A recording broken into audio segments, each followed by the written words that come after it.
जय शिवराय मित्रांनो, अखेर पीक विम्याच्या प्रतीक्षेत असलेल्या शेतकऱ्यांची प्रतीक्षा संपलेली आहे। साधारणपणे 16 मार्च 2026 पासून पीक विम्याचं कॅल्क्युलेशन दिसेल अशा प्रकारे कृषी विभागाच्या माध्यमातून सांगण्यात आलेलं होतं आणि याच पद्धतीनं थोडासा उशीर झाला, परंतु अखेर आता 19 तारखेपासून या पीक विम्याचे कॅल्क्युलेशन दिसायला सुरू झालेले आहेत।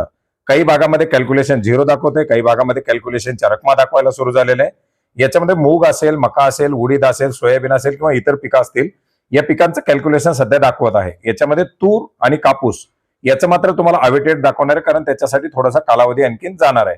परंतु ज्या ज्या भागामध्ये आता कॅल्क्युलेशनच्या रकमा दाखवायला सुरू झालेल्या आहेत त्यांनी समजून घ्यायचं की आपला पीक विमा मंजूर झालेला आहे। ज्या ठिकाणी कॅल्क्युलेशनच्या रकमा दिसणार नाहीत त्या ठिकाणी पीक विमा मंजूर झालेला नाही। आता तुमचा पीक विमा मंजूर झालेला आहे का किंवा तुमच्या भागात कॅल्क्युलेशन झाले का, अगदी 2 मिनिटांमध्ये ऑनलाईन पद्धतीने आपण चेक करू शकता। काय करायचं, याच्यासाठी तुम्हाला गुगलच्या माध्यमातून PMFBY सर्च करायचंय।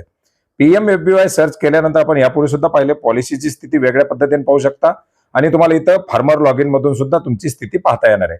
फार्मर लॉग इन मध्ये गेल्यानंतर तुम्हाला तुमचा मोबाईल नंबर टाकायचा, मोबाईलवरती OTP घेऊन लॉग इन करायचे। एक मोबाईल नंबर जर अनेक साऱ्या पॉलिसीला दिलेला असेल तर तुम्हाला आधार टाकून तुमचा OTP टाकून लॉग इन करावं लागणार आहे। आता लॉग इन केल्यानंतर आपण जर पाहिलं तर या ठिकाणी तुम्हाला 2025 ची स्टेटस दाखवते। खरीप 2025 बाय डिफॉल्ट आलेले आहे। तुम्हाला जर इतर वर्षाचं पाहायचं असेल तरी सुद्धा तुम्ही याच्यामध्ये पाहू शकता। 2020, 21, 22 काय जे पाहायचे असेल ते 24चा पाहायचा आहे, 23चा पाहायचा आहे। आता आपण खरीप 2025चा पाहतो। आपली जी काही पॉलिसी असेल या ठिकाणी दाखवली जाईल। त्या पॉलिसीला सिलेक्ट करायचे आणि पॉलिसीला सिलेक्ट केल्यानंतर खाली जी काही माहिती दाखवली जाते त्या माहितीच्या समोर तुम्हाला एक व्ह्यू नावाची ऑप्शन दाखवली जाते। या व्ह्यू वरती क्लिक करायचे। या व्ह्यू वरती क्लिक केल्यानंतर तुमचं जे काही कॅल्क्युलेशन झालेलं आहे त्या कॅल्क्युलेशनची रक्कम तुम्हाला या ठिकाणी दाखवली जात आहे। जर आता कॅल्क्युलेशन झालं असेल आणि त्या ठिकाणी भागामध्ये जर पीक विमा मंजूर नसेल तर ती रक्कम तुम्हाला 0 दाखवली जाईल।